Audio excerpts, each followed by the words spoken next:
Hi there, it's Councillor Glen. It is Saturday, June 3rd, and I am at the lookout along the Trans-Canada Trail. There's a few reasons I'm here. One of them I'll tell you about later on in the video. But the first one is I biked out here because it's Let's Bike Month. June is Let's Bike Month. You can sign up at letsbike.ca. It's a program that's run by EnviroCentre, and they're encouraging everyone to get on their bikes in the month of June and maybe take some trips you would have taken by car and do them as bike trips, and you can log your kilometers. There's prizes every day, and there's a Stittsville team you can join as well, and you can kind of track everyone in Stittsville together. So if you search for Stittsville on the letsbike.ca website, you'll come up with that. And thanks to everybody who signed up so far. Second reason I'm here, this was the location where we turned around and the halfway point on our family bike ride, Mission to Mars, last week. We're just past the Mars planetary signage, and thanks to all the families who joined us for that bike ride. If you're not sure where this is, actually, I should explain it. This is about 1 kilometer west of Westridge, and this is the lookout. A great view of the Goulburn wetlands facing north. So way behind me, you'd get to Hazeldean Road, but we're right along the Trans-Canada Trail here. Really easy to find and a great place to explore this weekend. It's a beautiful day out there. We had a lot going on in Stittsville and at City Hall this week, so I'll fill you in. First of all, we had our Volunteer Awards on Wednesday evening, and congratulations to everyone who was nominated, all the volunteers doing incredible work in our community. There were 6 categories, and the recipients in each category were, for the John Curry Memorial Youth of the Year, it was Caitlin Leboutier. For Senior of the Year, it was Dave Rook, who works with the Rotary Club, volunteers with the Rotary Club. For Business of the Year, it was Chef Reggie and the Scratchbox Gastro Truck. For Volunteer Group of the Year, it was the Hazeldean Gardens Volunteers. For Teacher of the Year, it was Matthew Davey. And the winner of the Roger Griffiths Memorial Citizen of the Year is Captain Brian Bedard. So congratulations to all of the nominees and all of the recipients. If you head to my website, that's glengower.ca, you will see a full list of all of the nominees and recipients and a bio about what they do in the community. And you can also watch the ceremony on YouTube. We have a recording of that ceremony. So thanks to everybody who helped out at that event as well. It was an event that happened in large part by volunteers, organized by my office. So thank you, Lisa and Catherine, for all your work putting that together. The month of June, besides being Let's Bike Month, is also there's also several important cultural, human rights type events, multicultural events. We've got a full list on my website in our multicultural calendar, but there's 2 that are definitely worth mentioning. June is Pride Month, and June is National Indigenous History Month, and so watch for celebrations and different events and activities to recognize both of those months throughout the month of June. At City Hall, we had a big, long meeting on Tuesday to talk about how we're going to update processes around development review. So when a builder wants to build new homes or apartment or a new business, we have to shorten the time frame it takes for city staff to review. And this is stemming from provincial legislation. We will now only have 60 days to review a site plan and 90 days to review a zoning bylaw amendment. It's a really short time frame.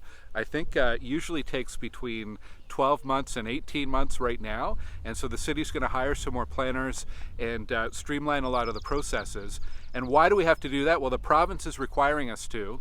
And if we don't do it, we have to refund the application fees to the developer if we don't meet those deadlines. And those fees are what pay for the staff and the administration around development review. So it's a fairly significant penalty. Anyways, we had a long discussion about that, a lot of concern about what that means for public consultation, because 60 days, even 90 days, is not a lot of time for notification to happen, for residents to get involved in the process, to organize public meetings.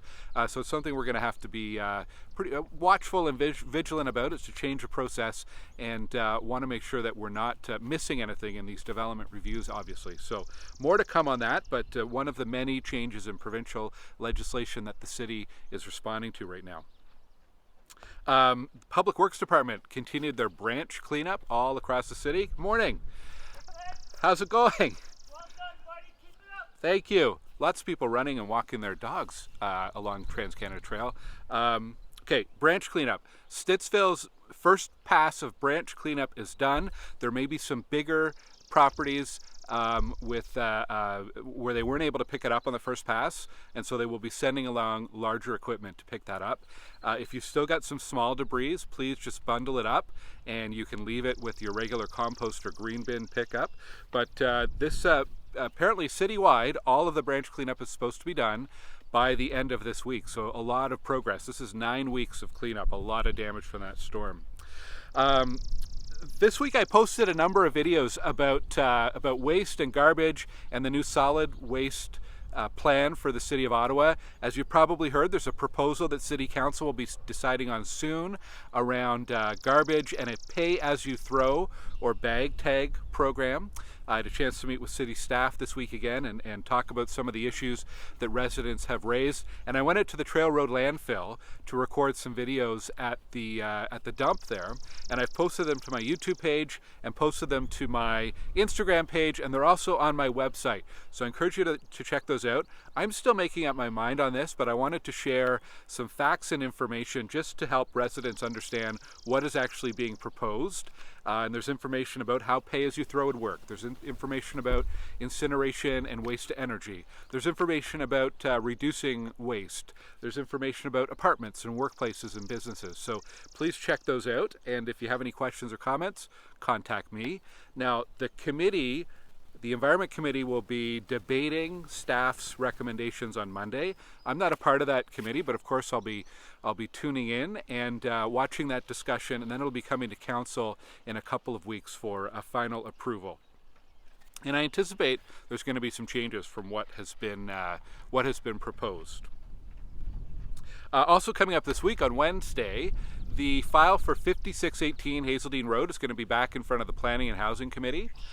This is Minto's Abbott's Run, and if you remember, I had a motion that committee supported to send the whole thing back to staff a couple of weeks ago so we could carve out a little area for commercial, and I'm happy to report that the city and Minto have come up with a solution. So we have protected a small area for local commercial at the corner of Robert Grant and Abbott.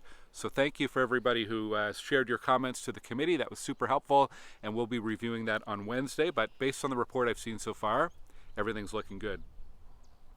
On Friday, I was really happy to be there for the launch or the kickoff of the On the Road for Mental Health.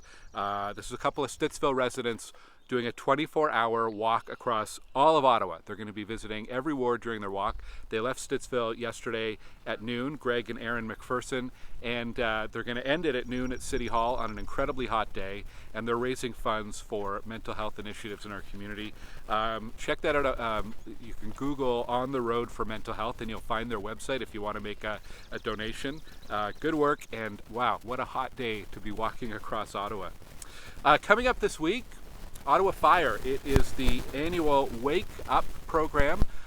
Uniformed Ottawa fire officials will be knocking on doors, and it's completely voluntary, but they're going to be reminding you about smoke alarms and carbon monoxide, and if you want, they can help you test those out while they're there. So if you see a uniformed firefighter knocking on your door, that's what they're there for, to remind you to have a functioning smoke alarm or carbon monoxide detector. Coming up this week as well, Hydro Ottawa is doing some work in our community to improve the hydro infrastructure. This will affect a small number of people on Horseshoe Crescent on the 8th of June. And on Cloverloft and Fringewood, there's some ongoing work that starts on June 9th. If you are an affected household, Hydro Ottawa will be communicating with you either through a letter or a phone call, or perhaps both. But there's information on my website as well, and if you have any questions, please get in touch with me.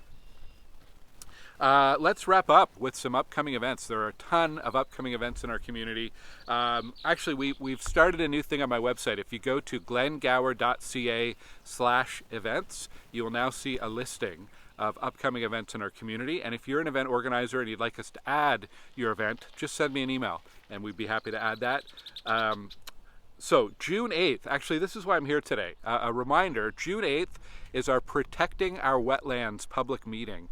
There's a number of provincial decisions and legislative changes that have us concerned about the path that we're going around protection of this particular wetlands and natural spaces in general in the province of Ontario. We actually are very close to having meeting our capacity. We have a registration online, and I think we only have 1 or 2 spots left this morning. So thank you to everyone for your interest in that. That'll be on Thursday. We will be posting a summary to my website as well if you're unable to attend.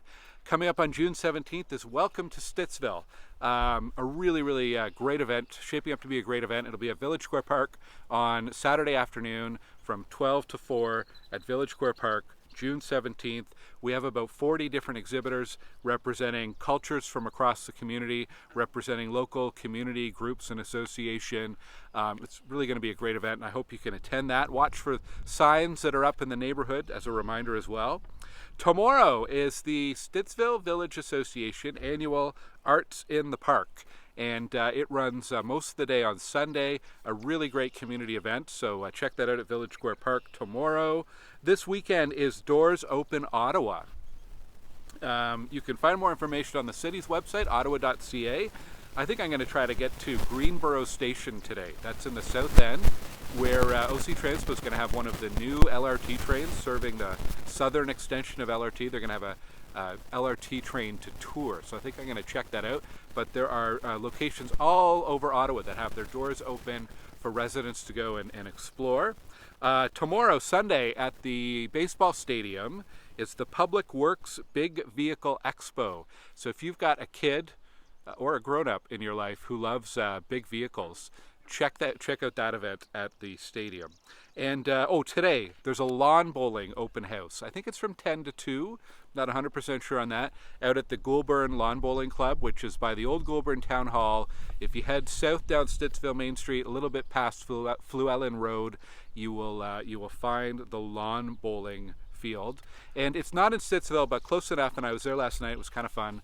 Tanger Outlets all weekend is hosting an Asian night market. Lots of food, lots of entertainment, and sensory overload. Lots to check out at Tanger Outlets. They do have parking there, but I took the number 62 bus. You could also take the 162 because it's pretty busy there, parking at a premium. So you might want to hop on to the bus to get over there. It's a quick hop on and hop off if you are along the 62 or the 162 routes. I think that's it for me today. Lots of information. There's lots going on in Stittsville and across the city. Thank you for tuning in every week. I really appreciate it. And I hope you have a great weekend. Shaping up to be really nice weather. And I'll see you here next Saturday. Take care.